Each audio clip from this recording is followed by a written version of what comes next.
cuando uno se pone a revisar las cosas, analizar la marcha de los días y analizar las actuaciones de el régimen que algunos han llamado usurpación o usurpadores, disminuyendo el dramatismo de lo que son, que en realidad lo que son es una casta criminal, también se encuentra de frente con el tema que yo, para simplificar las cosas y la explicación, mi comprensión, mi propia comprensión, y para dormir tranquilo, he dicho que simple y llanamente hay un sistema chavista bípedo, tiene dos patas. Una pata es el régimen y la otra pata es la oposición falsaria y protibularia, que ese régimen se construyó a su medida.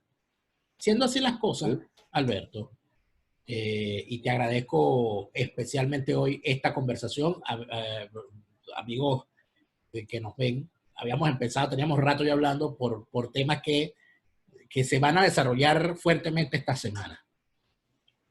Pero el gran planteamiento ahorita, Alberto, es el siguiente. Aquí se abrió, al parecer, un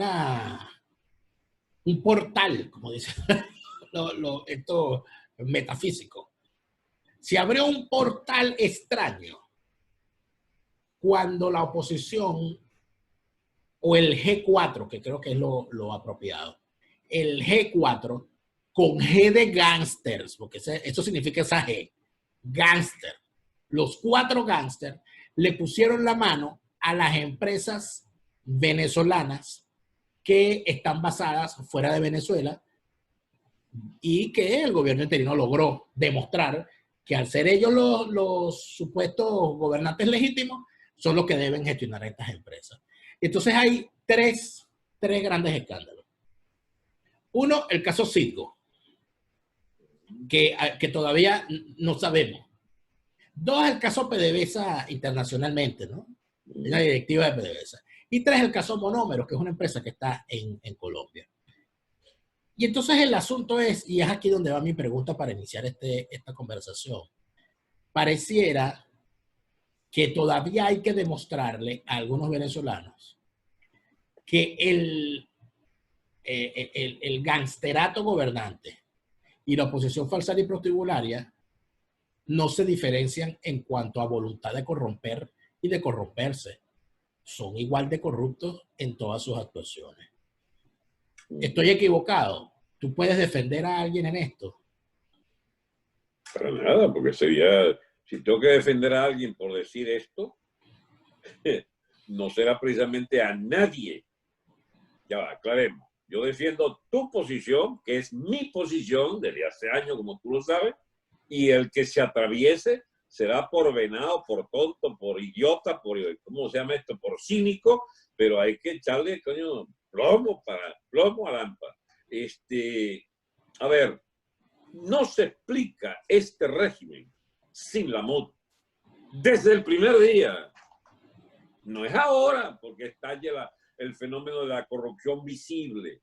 No es ahora cuando tú empiezas a hurgar quién está detrás del armazón sobre Monómeros y sobre PDVSA y las letras, no sé qué cosas, de cómo se llama eso, los bonos de la deuda, el bono 2020, el oro de Inglaterra. Anda tú a saber por dónde nos vienen con querer sacar el oro y cogerse el oro que estaba depositado en el banco ese inglés. Bueno, es, digamos, las muestras finales de que esto de verdad está podrido, pero está podrido desde antes.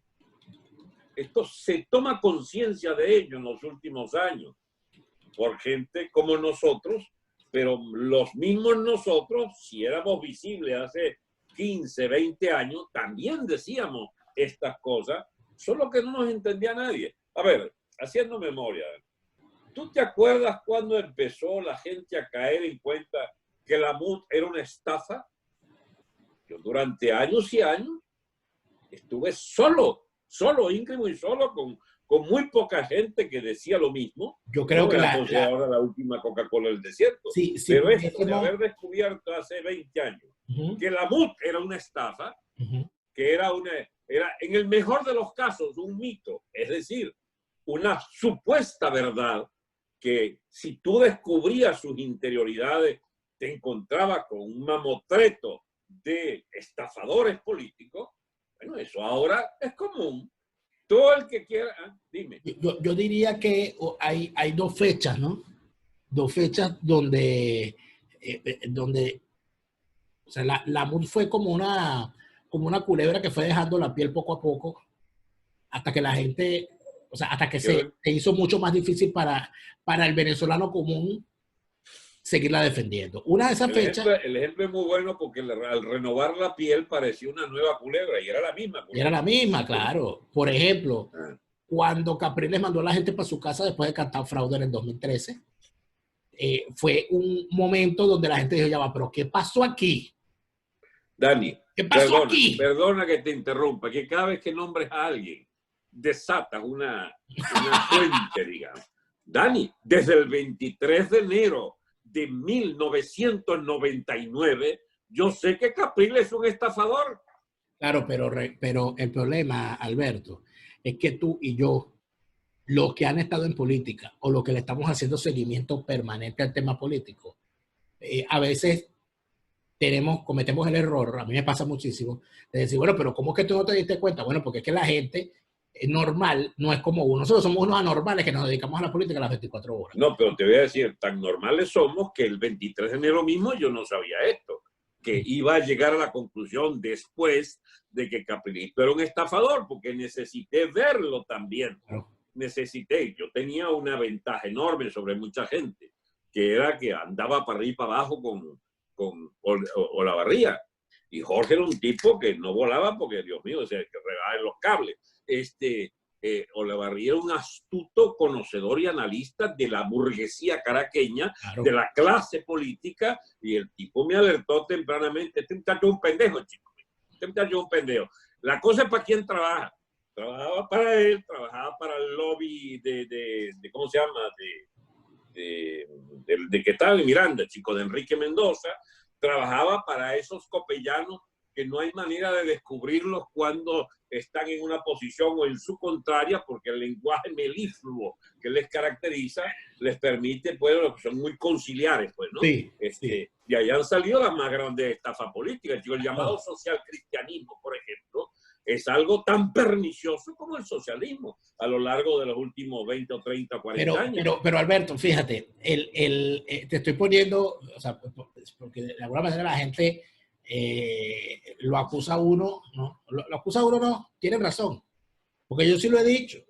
Bueno, y ahorita acaba de viralizarse una intervención mía en mi programa Fuera de Orden, llamando a los pendejos abiertamente. O sea, si usted sigue creyendo, yo entiendo que usted en el 2000, en el 99 tuviese todavía, ¿no? Yeah. Y que en el 2002, coño, que en el 2004.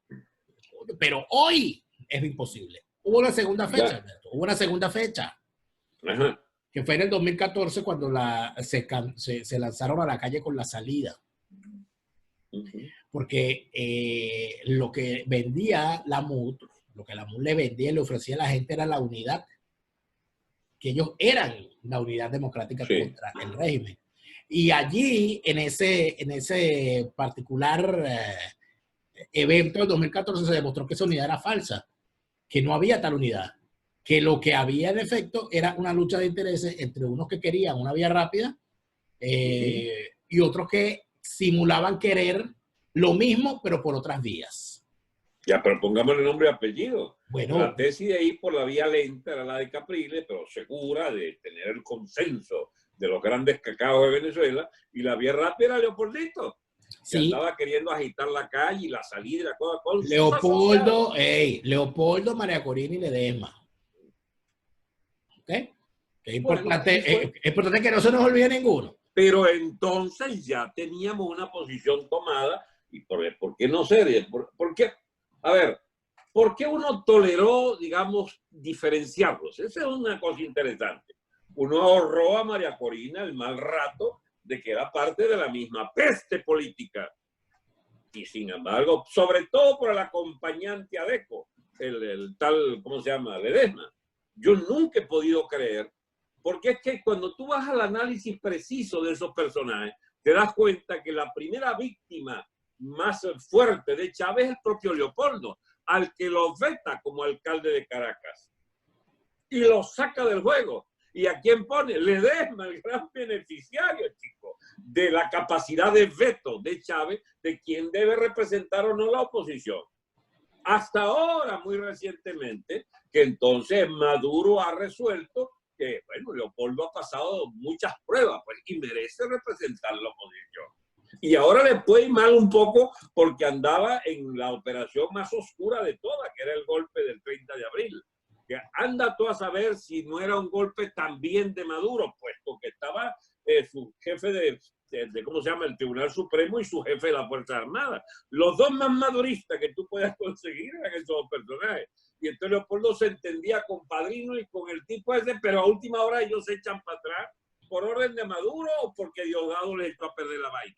Pero es que después hubo otra situación, Alberto, importante, que es donde yo creo que la cosa empezó a pintar mal para ese grupo gangsteril opositor, y que fueron las innumerables veces en que la opinión pública agarró infragante al liderazgo opositor mintiendo sobre las negociaciones, mandando a la gente para la calle, y después reuniéndose con el régimen. Eso causó, o sea, un descrédito universal de todos los que se sentaron. Y recuerda, se quemó a Veledo, se quemó Chuo Torrealba, se quemó el que trajeron después. Bueno, crearon que nacieron quemados. Bueno, pero discúlpame, eran unos tipos que casi tenían una aureola. Sí, pero tenían ese halo, pues. Exacto. Bueno, acuérdate que se creó una vaina llamada el Frente Amplio. Ya nadie se acuerda de esa vaina. Aquí eso prácticamente, o sea, ahorita en este momento no existe. O sea, eso la gente ya en este momento. Y es más, yo una vez dije, y lo ratificó hoy, el que crea que esos 5 millones de venezolanos que se fueron de Venezuela, se fueron del país porque el chavismo los expulsó, están viendo la mitad del problema. Esos 5 millones, 6 millones de venezolanos que se han ido de Venezuela se van, o no, hemos ido, porque sabemos que el régimen hace lo que hace y sabemos que la oposición es incapaz de detenerlo. O sea, tanto el régimen como la oposición son incapaces de darle garantías al ciudadano común de que la cosa va a mejorar. Porque si la gente dice, no, tranquilo, ya la oposición quiere la calle, en las próximas elecciones ganamos y esta gente se va y la cosa va a mejorar. Eso es mentira, eso nadie lo piensa en Venezuela. Y eso nosotros no, yo te digo sinceramente, yo no creo que el venezolano común sea tan imbécil como estos tipos que te hablan de la salida electoral. La gente ya no cree en eso, la gente está clara. Si no se fueran de Venezuela, Alberto. Lo que pasa es que hay gente que le gusta que esté pajaritos preñados. Yo no. Y yo creo que la mayoría de los venezolanos tampoco. Sí. Dani, pero es difícil culpar al país normal, a la gente que madruga, que va, que busca la arepa cuadrada, pero la busca. No le puedo pedir a la gente que entienda lo que son nociones más o menos complejas de la política.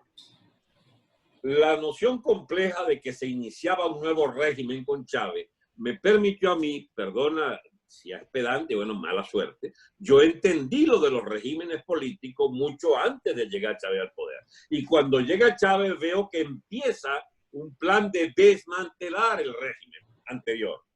Y lo que estaba en realidad ocurriendo era que era un desmontaje de la cuarta, pero una transición a una quinta con la complicidad de la cuarta. Eso era difícil entenderlo para la gente que creía que se proyectaba lo democrático en el nuevo régimen. Claro, si había voces como precisamente Borges, precisamente Pekov y el filósofo el Zulia, el Rosales, que van a Chile, por ejemplo, 5 o 6 años más tarde todavía decían Chávez es demócrata. Si todos nos decían que se iba a unas elecciones o había que recoger firmas y Chávez los devolvía diciendo no, es que tienen que ser firmas que no sean firmas planas, o sea, que no sean... Dios mío, hubieran puesto a recoger firma en papel cebolla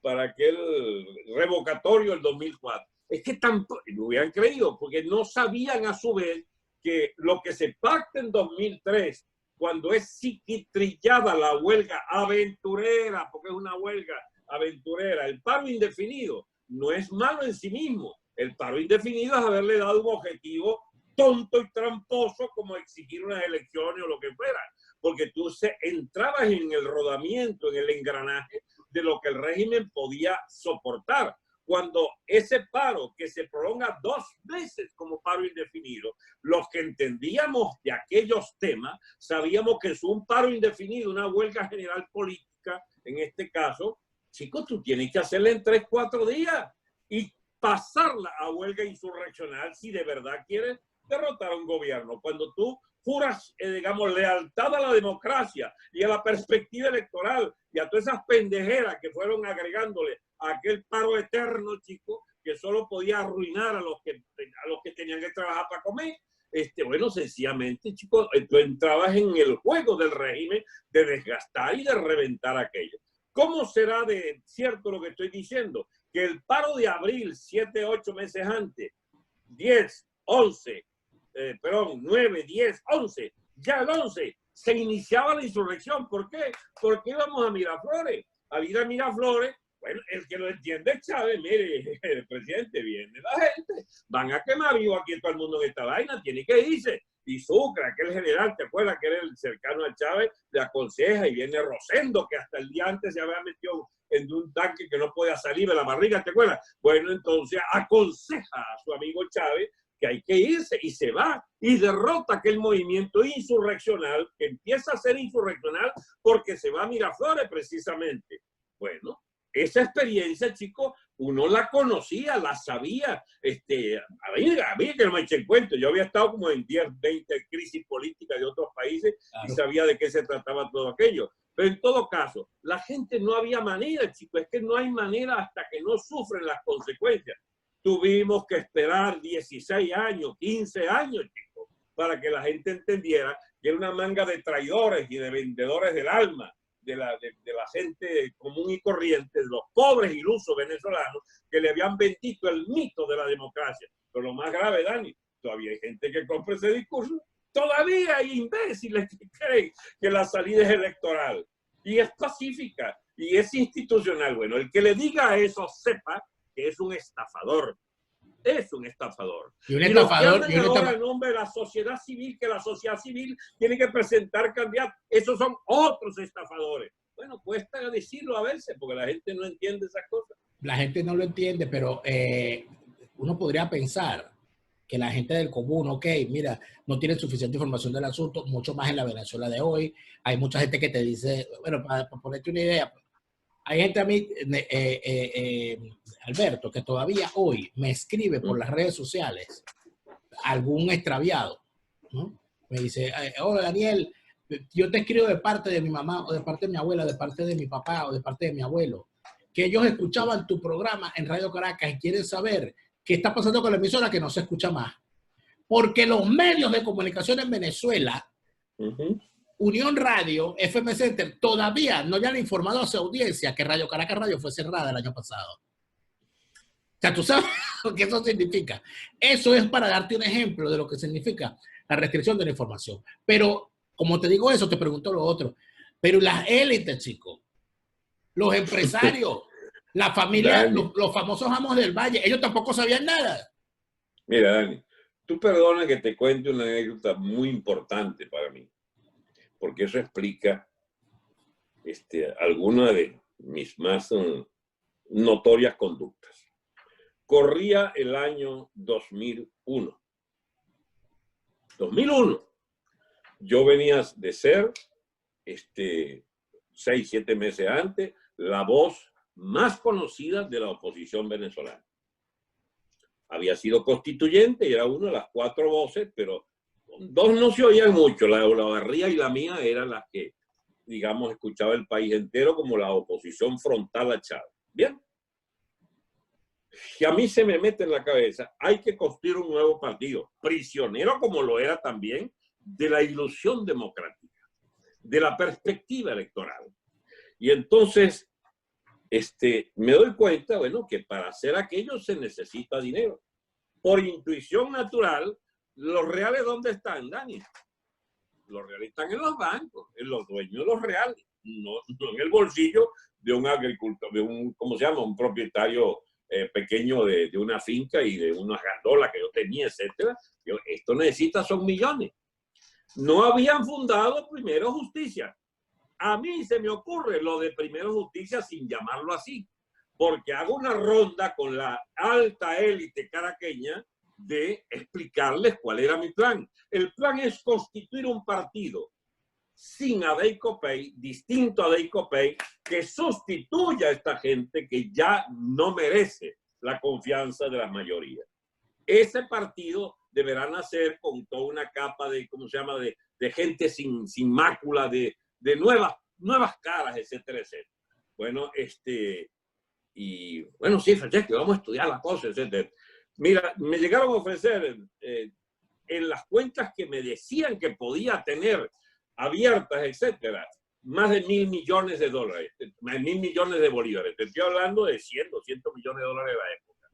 Bueno, todavía sigo esperando $1 de esa gente. Pero uno solo no lo he recibido. Pero hay uno en concreto que sí me habló con franqueza absoluta. Y ese día no solo entendí todo, sino que me fui de la política caraqueña y dije yo, aquí no sigo en este baile. Fue con el señor Nogueroles. ¿Te suena Nogueroles? Claro, cómo no. Venezolano de origen español. Pero de origen con acento. Claro, pero digo venezolano de origen español, sí, pues, porque es una de las personas que más entiende cómo se actúa en Venezuela con el capital, sí, y la política. Exacto. Presidente Banco Caracas. Llego ahí a través de, no sé, no creo que lo dañe decir esto, un amigo mío que era ahí de la directiva de Banco Caracas, y entonces ya debe estar muy viejo, porque era mayor que yo. Marcos León se llama. ¿Se llama o se llamaba? No, creo que está vivo todavía. Y Marco entonces me consigue la cita con Nogueroles. Y yo llego y me sale Nogueroles, correctísimo. Además, yo era un personaje en esa época. Mucho gusto conocerlo, que no sé qué vaya personalmente. Yo a usted lo admiro mucho. Nosotros todos lo admiramos mucho. Te voy a decir la frase, aunque sea vulgar. Usted tiene unas bolas, oiga, pero qué grandes bolas tiene, ¿eh? Y nosotros, caramba, Franceschi, estamos cagados. Estamos cagados porque el gobierno nos va a joder si lo ayudamos. Porque yo le había explicado un poco rápidamente de qué se trataba la petición, etcétera. Y entonces, chicos, me paro yo y le digo, caramba, Nogueroles, ¿cómo le agradezco? Yo no quiero hacer lo que da mal. Más de lo que él mismo habrá querido quedar mal. Pero el señor Nogueroles, yo le dije en ese momento, Nogueroles, muchas gracias por esta entrevista. Y muchas gracias por decirme lo que me ha dicho. Porque acabo de entender que soy el más tonto de los tontos, ilusos, que creía que había una burguesía que podía defenderse de esta máquina de moler gente, de moler empresas, de moler bancos, de todo lo que va a venir en Venezuela. Se lo agradezco, Nogueroles. Así usted lo disfrace de valentía o no valentía. Políticamente, lo que yo entiendo es que no hay chance para una política distinta a la capitulación absoluta frente al chavismo. Dicho eso, me voy. Aparece a los pocos meses Primero Justicia. ¿Bien? ¿Montada por quién? Plata de PDVSA y plata del señor Mendoza de la Polar. Desde el primer día hasta hoy, para Borges y Primero Justicia. Es decir, querían un partido que se pareciera a la convivencia, a la capitulación, a la venalidad y últimamente a la más oscura de las corrupciones. Es decir, no querían una ruptura del viejo modelo que nos llevó al chavismo, ni querían una ruptura de lo que intentaba imponer el chavismo, sino querían convivir con ellos. Querían convivir con ellos. Y eso que para mí está claro de 2001, Daniel, por eso yo me hago conspirador. Por eso todos los días andaba yo metido en la vaina de las conspiraciones con el Gordo Marín. Y te voy a decir una sorpresa para mucha gente. También le gustaba el plan, Henry Ramos. Conspiramos, chicos, vivíamos buscando militares para darle un carajazo a este loco de mierda de Chávez. Y no hubo manera porque venían una y otra vez con la noticia, no, es que la gente no quiere, es que la gente no está preparada, es que no sé qué cosa. Y así llegó abril. Eso, mira, todavía hay que escribir y decir y hablar mucho de qué pasó en abril y qué pasó en diciembre en la Plaza Altamira, noviembre, diciembre. Ese tal negro, ¿cómo se llama? Medina Gómez. ¿Quién fue Medina Gómez? Promovido, porque había un ala que era medio aventurera, entre ellas Globovisión y Venevisión. ¿Tú no te acuerdas de, cómo le llamaban? Chivo Negro, pero cómo era que el nombre de él que siempre... Oscar Llanes. Oscar Llanes. Oscar Llanes. Entrevista, chico, a Medina Gómez. ¡Caramba, general Medina Gómez! ¡Caramba, qué popularidad la suya! Mire, tengo encuesta que le dan 53% para la presidencia de la República. Ya va, así que no había elecciones. Pero ya habían calculado un enjuague, chicos, para ver si Medina Gómez resultaba poniéndole la mano al poder. Porque Chávez tuvo enemigos reales de verdad que querían joderlo. O jugaban el juego que Chávez le pidió. Porque a mí nadie me quitará digamos que por lo menos me doy cuenta después de la vaina. Yo puedo ser venado en el momento, pero yo empiezo con el recall y tal, y empieza el 12 de abril, el 11 de abril. No, el 11 de abril no, chicos, te miento. El 10 de abril fui yo a Venevisión y había varios que estaban anotados allí. Uno de ellos era Vladimir Villegas. ¿Bien? Vladimir Villegas, que fue a la antesala para hablar en directo en Venevisión. Y entonces le digo, Vladimir, esta vez sí te llevamos los cachos. Le digo yo, no, tú vas a ver, me decía Vladimir, que ya veía que de alguna manera se las ingenierían para controlar todo. Entonces yo quería hablar con Cisneros, con Gustavito Cisneros, sí señor. Me recibe en su oficina y me dijo algo yo que no se me olvidó más nunca. ¿Usted está seguro, Franceschi, que es un golpe? ¿No será un autogolpe? Me dijo. Abril del 2011, del 2002. ¿Y tú qué le contestaste? No puede ser. Esto está preparado mucha gente. Porque en ese momento había aparecido el pelón González, que estaba definitivamente en contra de Chávez y querían ir a envainar a Chávez, efectivamente. Y entonces, mire, acaba de salir, ¿cómo se llama? González. Ese está con la operación nuestra, le digo yo. Bueno, y es que había una conspiración real, chico. Era real, tan real la hubo que rapidito Vázquez Velasco, con todas sus vaivenes, termina sacando a Chávez como jefe del ejército, rapidito marcha en el golpe de la noche Porque si hubo golpe, chicos, el 11 de abril. ¿Y por qué no ganó la expulsión de Chávez? Porque se fue la gente para la casa y prendió Globovisión a ver ¿cómo se llama? El destino del país en manos de los manejos de esa cúpula, entre ellos la militar, que era la cúpula de Chávez, chicos, que lo sacó y lo volvió a meter cuando lograron amainar la cosa y entró entonces los 6 millones de chavistas. Mentira, esa vaina no fue más de 2 o 3 mil carajos que movilizaron los chavistas para devolver a Chávez al poder. Pero 2 o 3 mil personas, que era lo que yo estoy cansado, o 200 o 300 personas dispuestas a tumbar una reja, dispuestas a caerse a tiro, a piedra, y tomar y dejarse matar inclusive. Así es. Fue lo que ocurrió ese día, y lamentablemente la ciudadanía que salió a la calle los días del 10, del 9, todo el año 2001, final del año 2001 y todo el primer trimestre del año 2002, se fue para su casa a ver las cosas por Globovisión. Esa es una realidad del tamaño del Ávila. Del tamaño del Ávila. Creo que dejé un cabito suelto, que es bueno para cerrar el capítulo ese de por qué hubo siempre una conspiración militar y por qué Chávez llegó a entenderse con esos conspiradores.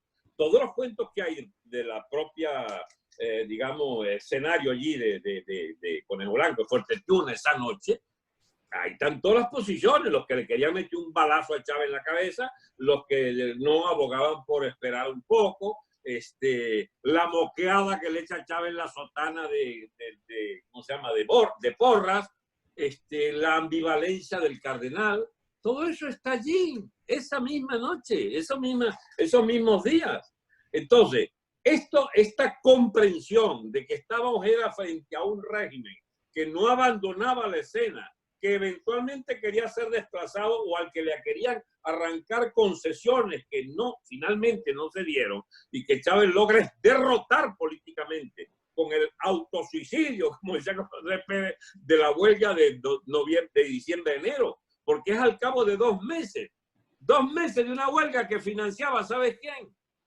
El señor Mendoza y el señor Escotet. Y venía Henry Ramos y nos explicaba a todos allí, mira, eso pinta mal. La reunión se hacía en un hotel que está ahí en el centro de Caracas, tío, en el centro ahí más acá de Quichacaíto. Es un hotel allí caro. Hablando del Four Seasons. No, es acá en Campo Alegre. Ajá. Bueno, mira, Mendoza dice que él no arriesga más plata. Y Escoté dice que él se va. No hay más round, no hay más plata. Se retira, chicos, los pitchers del movimiento, que la verdad que no sé para qué querían plata, porque ese es un movimiento que era una colosal movilización espontánea y no tan espontánea como, bueno, un apoyo mediático que sí necesitaba, pero había unos trasvases de plata que uno nunca entiende para qué necesitaban plata si aquello era un formidable movimiento político. Estoy hablando de enero del 2003. Bueno, ¿y qué viene inmediatamente, Dani? La mesa de negociación y acuerdo. ¿Y quién aparece? El hijo de la gran peste, Carter, chico. Armador y defensor de todo el mundo progre. Demócratas del partido demócrata, del mismo partido que favorece a Soros, que favorece todas las causas, el de Black Lives Matter, ahorita, el de los Antifa, el de todas esas minorías, chico, irredentas que buscan destrozar al gobierno Trump. Ya entonces Carter jugaba para esta política de oposición a la restitución del poder americano, porque venía Norteamérica del desastre de Vietnam, esa es la explicación de la vaina, y venía, digamos, con Carter a buscar una nueva manera de relación, inventa aquella línea de la democracia y de los derechos humanos, etcétera, etcétera. Y entonces a Venezuela le toca al señor Carter, ya más envejecido y expresidente, que va con Gaviria, que es el personaje real con poder de negociación. Gaviria, secretario general de la OEA. Yo desde entonces, Dani, no puedo creer en la OEA. Yo pude creer que era un foro interesante, pero desde el 2003 es evidente que la OEA trabajaba para mantener a Chávez. ¿De la mano de quién? De los Caprilitos, de los Leopolditos, de la MUD, de Acción Democrática, de COPEI, de todos los liderazgos que fueron sucediéndose. Hasta hoy, la OEA siempre es partidaria de una línea blanda, aunque sea presidida por el señor Almagro, que tenía una posición digna, pero al tú asomarme, por ejemplo, Grupo de Lima, a vaina, digo yo, 6, 7, 8 gobiernos, cada uno que por conveniencia distinta no estarán en una movida de echar abajo la dictadura. Y más todavía se te dicen, tiene que ser por la vía del TIAR. TIAR, eso no es mucha gente, chicos. El TIAR es una operación multilateral que te pone a discutir eternamente con 10, 15, 20 interlocutores quién es el que por fin te va a ayudar. No hay salida militar por vías de TIAR, ni de OEA, ni de Grupo de Lima, ni nada. Por eso se anota allí toda esa oposición falsaria y prostibularia, como tú la bautizaste. Por eso es un personaje como Borges, de la peor calaña, puede ser nuestro embajador ante los países del Grupo de Lima. Por eso se mudan para Washington. ¿Quién se muda para Washington? En la correlación de fuerza le tocaba entonces a Guaidó, y Guaidó, con el apoyo de las otras fracciones, pone a Vecchio, que tenía 3, 4 años aquí, financiado por Meserani, aquí en los Estados Unidos. Entonces se muda para Washington y empieza, chicas, empieza la gran mascada de la CISGO, de los bonos de la deuda, y también monómeros. Monómeros desde el primer día es un gran negocio. De golpe descubrieron que había una empresa de PDVSA que era rentable, que producía, ya va, no solo PDVSA, no solo monómeros, Cinco producía dinerales también. Y entonces de golpe se dan cuenta que ellos se pueden hacer ricos sin necesidad de asaltar el poder, ni mucho menos. Y es donde empieza a revelarse la verdadera naturaleza de la operación Guaidó y de la operación MUD, de la operación Borges. son ¿Cuál es la naturaleza? traficantes de la política. Y si se les acaban esos reales, se van al narcotráfico.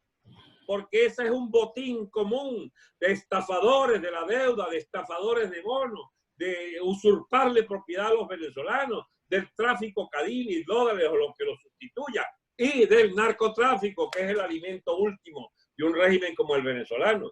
He oído que tú piensas que esta es una narcoposición o empiezas a pensarlo. No, Bueno, yo lo que planteo, lo que yo lo planteo de la siguiente manera. Es posible, o sea, puede caber en la cabeza que un narcorrégimen se haya construido a la luz de élites políticas, élites empresariales, élites bancarias, financieras, y que nadie dijera nada. Es posible que un dirigente del estado Apure, del estado Zulia, del estado Táchira, del estado Sucre, del estado Falcón o Carabobo, haya hecho política en esos estados sin darse cuenta en ningún momento que el narcotráfico controla las actividades económicas de la región. ¿Por qué nunca dijeron nada? ¿Por qué nunca hubo una investigación en la Asamblea? Y no venga con el cuento, bueno, porque es que el narcotráfico es una cosa muy peligrosa, arriesgar la vida. Pero y entonces, si usted no está allí para arriesgar la vida, ¿para qué demonios se lanzó de dirigente? ¿Para qué está en la política? Yo puedo entender que usted se lo dé miedo, pero si usted se lo da miedo, usted no se mete en la política. A menos que usted sea un fantoche, o a menos que usted también esté dispuesto a que la mascada del narcotráfico que calla a las autoridades lo acalle a usted también. Mi gran pregunta entonces es una sola. ¿Es posible que se haya construido, Alberto, un narcorrégimen sin una oposición por lo menos narcocomplaciente? Imposible, porque esa es la nueva mascada. Una vez que saquearon, los chavistas saquearon, se llevaron hasta las posetas, chicos, robaron todo. ¿Entiende? El gran negocio era, por supuesto, por la vía no de cogerse tal o cual empresa. Todas esas estaban arruinadas, reventadas y todo, asfixiadas por el dólar, el caro, el dólar imposible para el que no fuera un asociado a la comisión golosa del chavista para cambiarte los dólares. Y mientras tanto se hizo una burguesía nuestra dolarizada en Miami que se fue mudando y negociaban desde aquí. Ahora lo último que mandaron fue los bodegones, y fue cambiando de color subrepticiamente, ¿no? Pues ni tanto. De ser azulita, cambió a amarillosa y hasta que queda color mierda, porque esa es la verdad, el color de todos ellos desde Miami, desde Madrid. En Madrid está el mayor nido de corruptos de nuestra burguesía, hija de aquella gente que era honorable y que construyó empresas honorables y que construyó un régimen político, aunque fuera de Pérez Jiménez, de los adecos, los copellanos, pero que era un régimen del país, de la nación. Lo convirtieron en esta agencia directa de la putrefacción directa de intereses absolutamente bastardos. Y hoy por hoy no hay hueso sano en esa gente que se quedó con el régimen y fue agente del régimen, porque negoció el alma del país, chicos, para ellos enriquecerse. Y eso incluye la MUD, e incluye las embajadas, no todos los embajadores felizmente, pero ese Vecchio es el jefe de una banda que opera desde Washington, asociada con Leopoldo Martínez Lucente, que tiene hace 20 años, el ministro de Hacienda de, ¿cómo se llama? De Carmona. De Carmona, pero entonces, que opera una gran, ¿cómo se llama? Una gran ONG, pero con mucha plata. Tengo que hacer una pregunta incómoda, porque entonces la pregunta es la siguiente. ¿Pudo construirse un narcorrégimen sin una oposición por lo menos narcocomplaciente? Tú me dices que no. Mi pregunta es... Ya vaya, yo no he dicho eso. Perdón. ¿Puede construirse? Es la pregunta, ¿no? ¿Puede construirse un narcorrégimen sin una narcooposición que sea al menos complaciente? No, no puede construirse. No puede. La oposición... Pero es que depende de la fase. Antes robaban directo del fisco de las empresas. Vuelvo y repito la pregunta. ¿Es posible? Pudo ir evolucionando hacia convertirse en una narcooposición. Sí, por supuesto. O por lo menos narcocomplaciente, X. Así es. Es imposible que ese régimen se haya construido sin que una oposición no se haya dado cuenta. Mi pregunta entonces mi pregunta en este momento es, ¿y los Estados Unidos no saben los personajes que están apoyando. Los Estados Unidos no saben quién es Vecchio, actuando Vecchio dentro del propio territorio de los Estados Unidos. Los Estados Unidos no saben el cambio radical de estatus de vida que ha tenido la familia Guaidó Márquez, que de andar en chancleta en el barrio Corapán de Caraballeda, ahora andan en zapatos Ferragamo y en camioneta blindada en Coral Gables, Florida. O sea, eso no lo sabe el gobierno de los Estados Unidos. O sea, no tienen información sobre eso. Ya va, Dani. El problema es que tú como yo vemos la política desde un ángulo que es muy difícil hacerse la idea de que existamos personas así. ¿Bien? Porque hay los intereses pragmáticos, Dani. Estados Unidos es una potencia imperial de primera línea. Y van a apoyar a una posición de esa característica. Y una potencia imperial. Pero una potencia imperial, ya va, un momento. Una potencia imperial de esa característica no tiene un sistema de inteligencia para saber quién es ladrón y quién no en un país al cual están apoyando. Lo saben y pactan con ellos. Pactaron con la oposición chiita iraquí, pactaron con con Sarkay allá en Afganistán. Van y echan plomo. Escucha, Estados Unidos tenía un gobierno chico de Ngo Dien, aquel ¿cómo se llama? De Vietnam del Sur, que era la vaina más corrupta del mundo. Tanto así que fracasaron.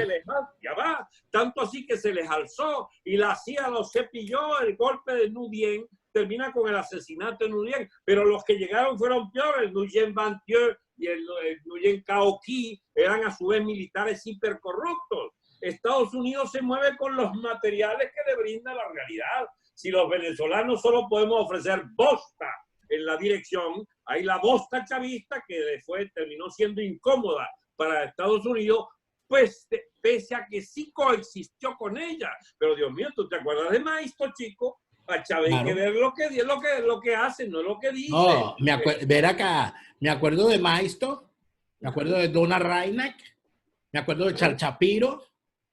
Charles Shapiro. ¿Quieres que te cuente algo de Shapiro? Cuéntame el cuento de ese gallo pelón. Yo fui a hablar con Shapiro. Hablamos con Shapiro. Y fue el Gordo Marín conmigo. Y estaba, ¿cómo se llama? El Henry Ramos también, y Cristóbal, que había dejado de pintarse el pelo de verde, Cristóbal Hernández, ¿te acuerdas? Ajá, y fuimos allí. Y estaba en esa reunión quien había logrado esa reunión, que era un operador de primera, mi amigo, el infelizmente desaparecido José Antonio Cova.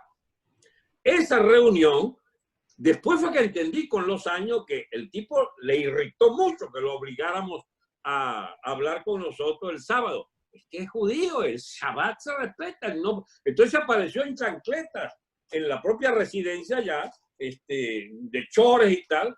¿Qué pinta tan rara tiene este hombre? Digo yo no entendía para esa época que el Shabbat. Entonces el tipo resignado a oírnos, nada más que lo que iba a decirle, viene un golpe de Estado y queremos que usted lo sepa. A Shapiro le fuimos a sapear la vaina. Y esto es, claro, con un error inicial, el Gordo Marín me querrá ahorcar por lo que voy a decir, pero el Gordo Marín le dice, arrancando en esas peroratas interminables, el Gordo Marín, que él venía de hablar con de apellido judío, el chico que estaba aquí en el Departamento de Estado, el amigo de Otto Reich. Otto Reich, siempre te lo nombro y siempre se me olvida. Que hablamos con Otto Reich sobre qué cosa y le dijimos lo del 350 y el 350. ¿Cómo 350? Decía el Shapiro. Sí, 350, que podemos sacar el gobierno. Eso es un golpe, decía el Shapiro. Bueno, nosotros estamos con otra. No pudo haber Otto Reich autorizado eso. Eso es un golpe. Y de ahí le dio otra vez. Entonces, oye, ¿cómo era este gringo? Como que no está en la pomada, decía yo, ¿no? Y entonces nos echa el cuento de que él acaba de venir a hablar con Chávez. Acción Democrática tiene posibilidades enormes de por la vía electoral, lograr cada vez una cuota mayor. Él hablaba la diplomacia americana de entenderse con Chávez y con el régimen chavista. Y entonces usted puede tener una enorme posibilidad. Estoy hablando de 3, 4 semanas antes del 11 de abril, chico. Y digo yo, mire, Shapiro, mire, embajador, el problema es que aquí viene una caída del régimen, aquí viene un colapso revolucionario. Le digo yo, eso no es conocido normalmente ni siquiera en nuestro propio país. Allí viene un choque de trenes y esta gente va a salir por la voluntad de millones de venezolanos que queremos echarlo a la calle. Me veía así como diciendo, ¿dónde salió este? ¿Ah? Y entonces dice, no, yo estuve hablando con el comandante Chávez y veo que los ojos se le van para arriba así como blanqueados, ¿no? No, Chávez dijo, y no sé qué vaina. Y entonces le dice, a favor de tu amigo Henry Ramos, dice, sí, Chávez como las boas. ¿Qué? ¿Boas? ¿Boas? Sí, eso es una culebra amazónica gigantesca, que no sé qué vaina, que él le hace con el vaho de su aliento y paraliza la presa y se la come. Entonces, boa, digo, no entendió un carajo el gringo. Lo que le había que decir es que se lo había manchado Hugo Chávez. Bueno, esas conspiraciones hasta con la embajada se hicieron todavía en aquella fase en que se creía que Estados Unidos, chicos, podía ser un aliado. No, se nos había olvidado el detalle. Estaba Clinton en el poder, querido amigo. ¿Entiendes? Estaba Clinton. Luego viene Bush. Pero cuando estaba Shapiro ya estaba Bush. ¿Ya estaba Bush? Claro, porque recuerda que Bush llega en el año 2000. Y el último embajador de Bill Clinton fue John Maisto. Bueno, pero eso por inercia quedó ahí. La que nombraste ahorita, la mujer también. Ya sí, fueron tres. Donald Reinack, Charles Shapiro, y luego vino aquel tejano con tabaco en la vejiga, tan particular, que todavía anda por ahí, por cierto. Este señor, cuyo nombre siempre se me olvida, que fue el del famoso escándalo de los Wikileaks, donde se revelaban opiniones del señor con respecto a la clase política venezolana, dejándolo a todos como unos bribones que no solamente eran unos tipos muy divididos, sino altamente corruptos. Pero ¿cómo se llama? ¿Qué conoce ese hombre, chico? Tenía razón. Se me olvida el nombre de él, ya me voy a acordar, ya lo voy a buscar. Okay. Mira, Daniel, es que a veces uno tiene una posición política. Generalmente la gente enterada de política y de teoría política, como somos nosotros, perdonen la petulancia, asumo también que conmigo, pues, reclamas ese honor de ser, sin ser petulante, saber de teoría política, entendemos lo que es un régimen. Entendemos lo que son las oportunidades para un liderazgo que asciende o lo que decae. Esas cosas más o menos complicadas. En el mundo de los humanos normales eso no existe. Existen las ilusiones, la esperanza, la confianza. Ellos se juegan, me juego por fulano. Porque es el pueblo educado en el electoralismo más tonto, en la manipulación de los demagogos. Y bien, Venezuela todavía vive, chicos, bajo la manipulación de demagogos. Pero los cínicos dirigentes, esos saben de qué hablan. Ellos por intuición, que es la de su bolsillo, la de su cartera, la de sus cuentas bancarias, saben cuál es el régimen mejor para ellos. Y entonces tenemos que, por ejemplo, el señor Vecchio, que era del grupo financiado por el grupo Meserani, sabe de qué está hablando desde que pisó los Estados Unidos. Ellos son parte de la rosca, de la misma rosca de Nogueroles. Unos se quedaron, otros salían, de los banqueros, unos entraban, otros salían, que fueron adecuándose a las nuevas circunstancias. El que más se adecuó fue Escotet,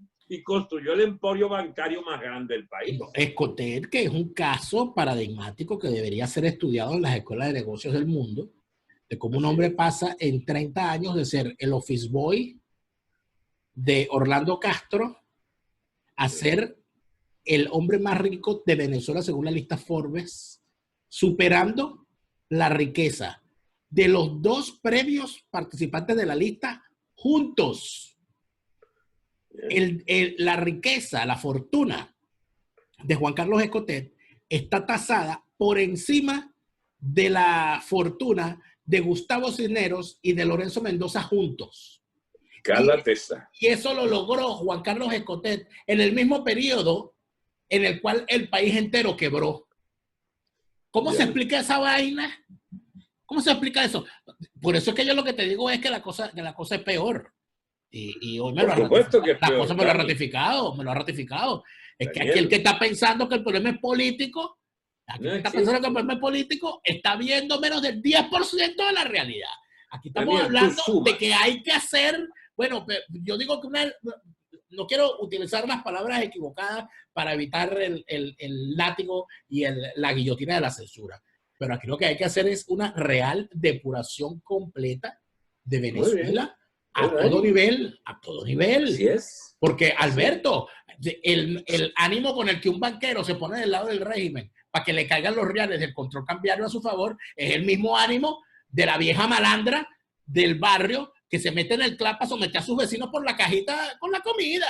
Es la misma actuación, la misma forma malandra, la misma forma extorsiva de relacionarse dentro de la sociedad venezolana. Esa vaina. Ojalá me estén sacando la cámara cuando asiento con la cabeza que así es. Así es. Porque aquí no hay hueso sano en esta vaina.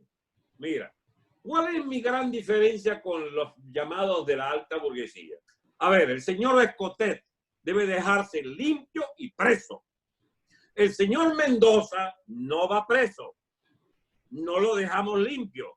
Pero lo que tiene que saber el señor Mendoza es la Polar, que en un nuevo régimen no tendrá la Polar el derecho a manipular ni la economía, ni los precios, ni el monopolismo con el no, una cosa con el Grupo Polar es mucho más sencillo.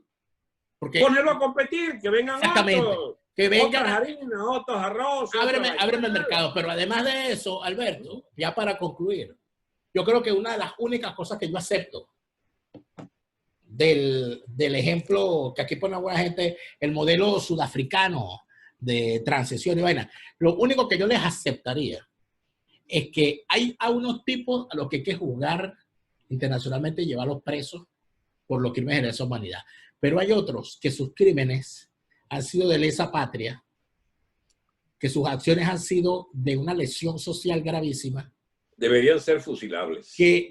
Pero lamentablemente no hay delitos o sea, no hay, sería muy difícil demostrar algunas cosas y lograr que en efecto sean fusilados. Daniel, pero tú te vas muy rápido. ¿Qué deberíamos hacer? Sí, me pasaste muy... Deberíamos hacer el juicio que se hizo en Sudáfrica, entendiendo y con la cultura sudafricana, de que había un gentío que había cometido grandes errores y que era necesario superar todo eso y que si los tipos se querían reconciliar, porque esa es la cultura sudafricana. Se hicieron un gran juicio, una gran comisión de la verdad, dirigida por el cardenal Desmond Tutu, quien dijo tan sencillo como: aquí la gente tiene que empezar a confesar y nosotros tenemos que empezar a perdonar. Porque no todos pueden ir a la cárcel, porque no todos pueden estar encerrados. Y allí fue el famoso gran juicio donde a Winnie Mandela se jugó su vida política y su matrimonio y la perdió las dos. Por una simple razón. La malandra.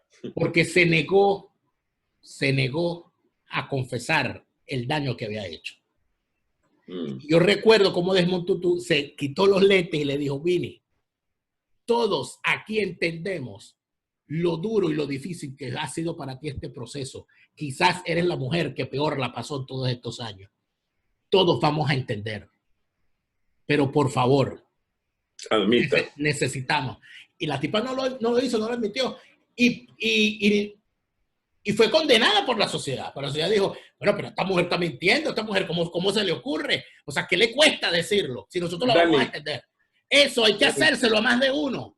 Hay que hacérselo a más de uno. Reconozca usted que usted financió a unos bribones.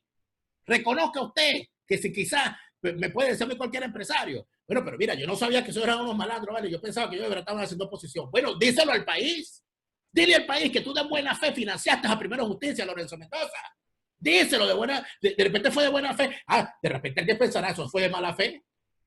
Eso fue ilegal, eso fue un crimen. Pero aquí llegó el momento de que más de un empresario de estos tipos, o sea, empiece a ser visto por la sociedad como lo que son, como unas élites irresponsables que nos llevaron. Dani, yo lo que descubrí hace muchos años, que difícilmente, cuando yo hablo de lo que pudiera yo políticamente proponer al país, puede tener algo que ver con conveniencias de nadie, ni de grupos. Y últimamente también lo he pensado que no necesariamente es conveniente para cualquier potencia terrestre. Ok.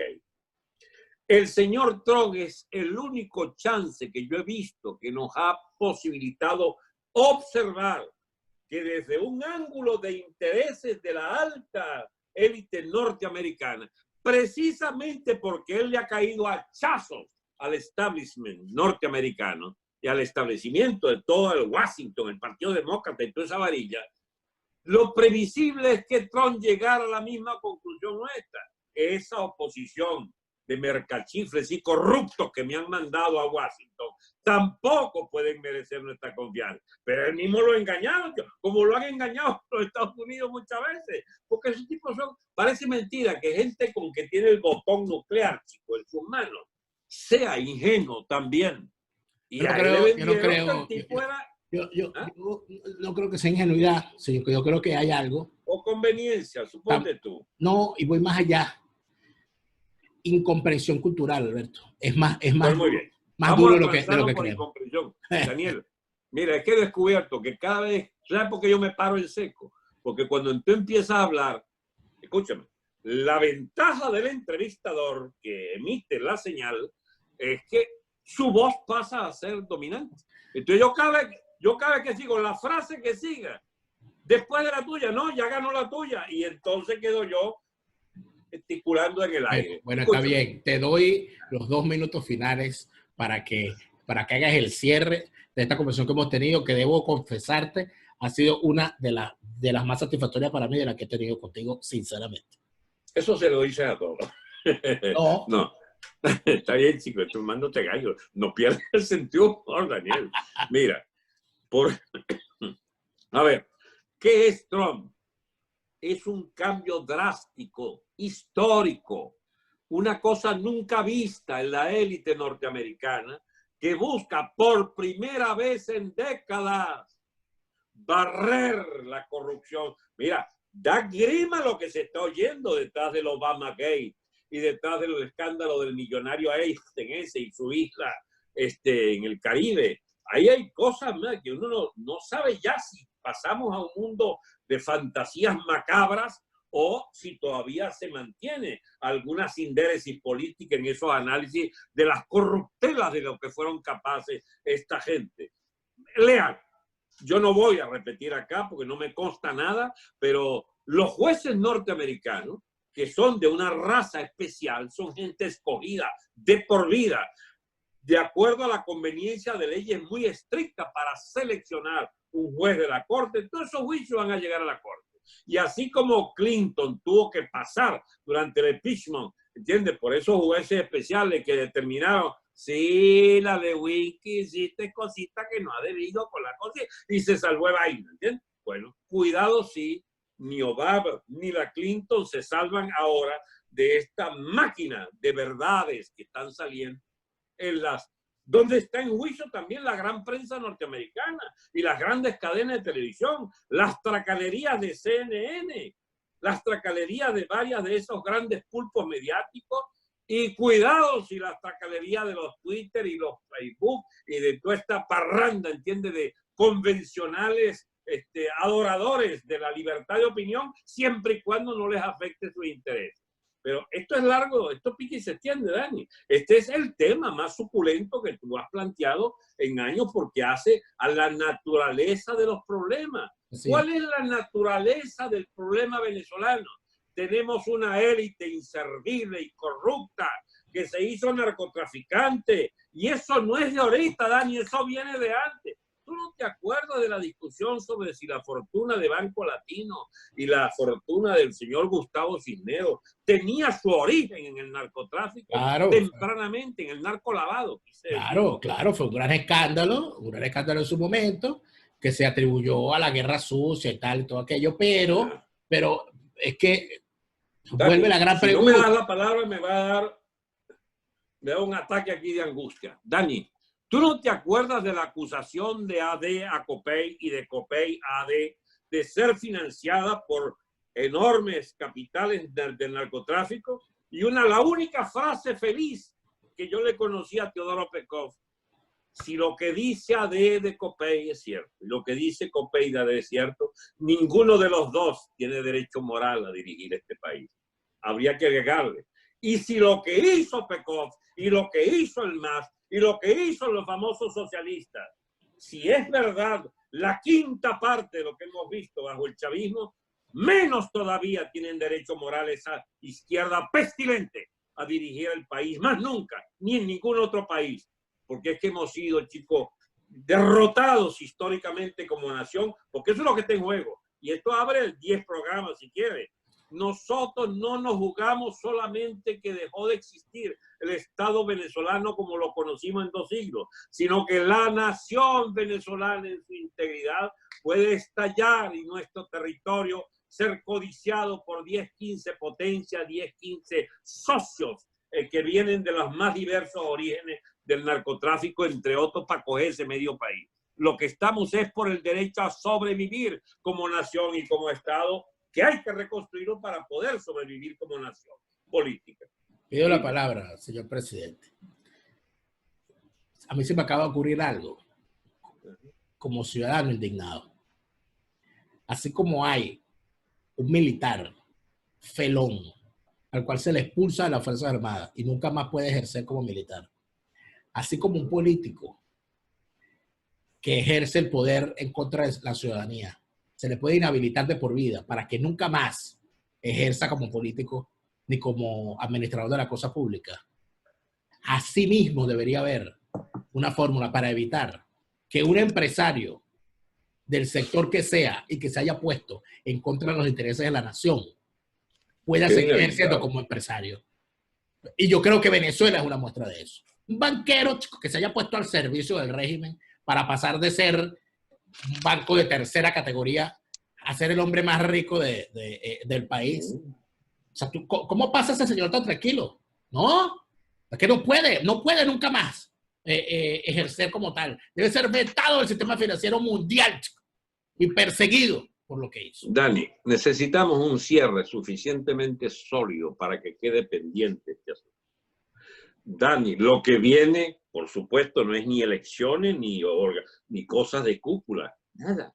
Lo que viene es una quiebra histórica, un cambio de régimen, una irrupción. Antes lo llamaban revoluciones. Es una verdadera revolución política que va a afectar lo social masivamente, porque al eliminar el estatismo económico y volver a reconstruir la economía privada, entonces hasta las inhabilitaciones que me estás hablando tienen que funcionar. Es una economía abierta al mundo, es un nuevo estado de gente civilizada que debe construir instituciones sólidas, basadas en los más sólidos criterios de justicia social, etcétera, pero sobre todo de la más absoluta bondad de lo que es un sistema dirigido por gente honesta, por honorables. Eso, para ser viable, tiene que caerle hachazo, chico, a esta porquería de régimen, heredado de la cuarta, pero que se gangrenó de tal manera que dio este engendro. Y te voy a decir una cosa que la gente a veces no me entiende.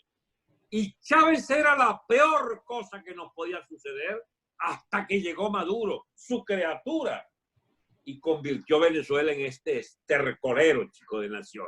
Porque Maduro, carajo, ¿cómo lo logró? Fue peor que Chávez. Porque Chávez mantenía alguna forma, o quizás tengamos que agradecerle, que reveló a la luz del día toda la putrefacción de esa clase económica y de esa clase política. Son todos corruptos, todos, absolutamente todos. Los que no lo fueron por acción fueron por omisión, y de lo que se trata es de raspar toda esa vaina en un cambio brutal de tipo histórico que nos permita de verdad soñar con que Venezuela puede ser distinta. Muchas gracias, Daniel. La meta es la ruptura, finalmente. Así es. Muchas gracias, Alberto.